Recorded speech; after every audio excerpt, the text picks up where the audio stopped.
Hey guys, Albaz here, and I want to share with you some techniques and syntax for Harvard referencing.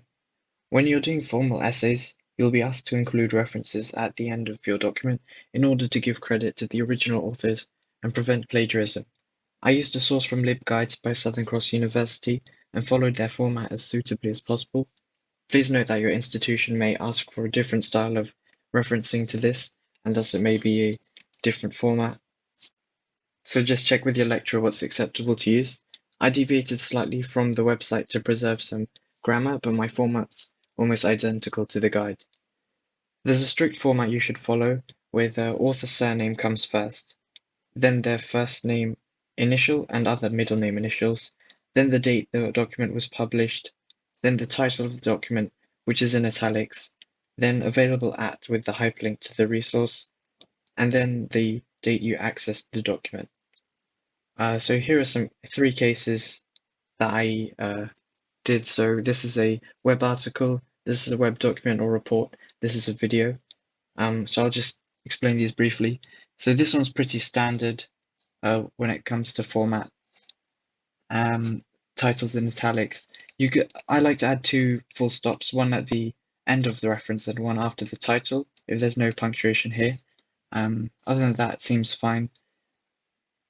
For the second one, oh yeah, this is the article I used, by the way. Um, this is the report or web document.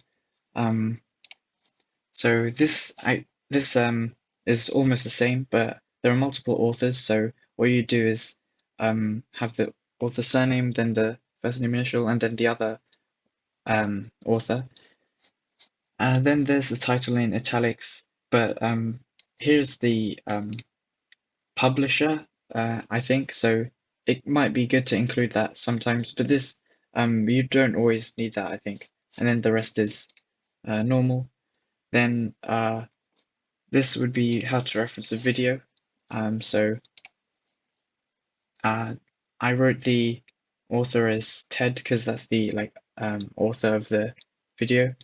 Then title in italics. You might want to specify. I think yeah, you have to specify it's an online video, and then the rest is here's the hyperlink and then the date you accessed the document. So there are some exceptions. If there's no author, you should write the organizational author. So that might be something like this. And if that fails, like there's no organizational author, write the title, then title first, then date, URL, and then access date.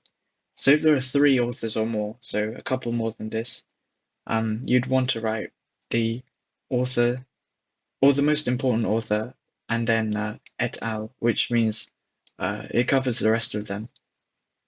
If there's no date to the document, then what you want to do is put the author name and then ND, because sometimes it's hard to find the date or it's not included.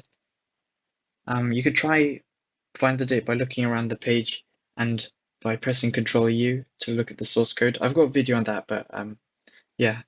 And then at the end of your essay or dissertation, put all your references in a reference list and sort it into alphabetical order. So how to do that, you'd highlight all of them, then you'd go home, that symbol for sort, and just leave it default, and these will be now in alphabetical order. So very cool and handy.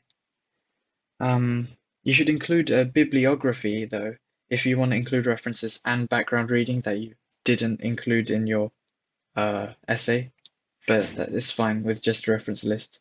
Anyways, thanks for watching, and I hope this has helped with your writing. Feel free to ask any questions below.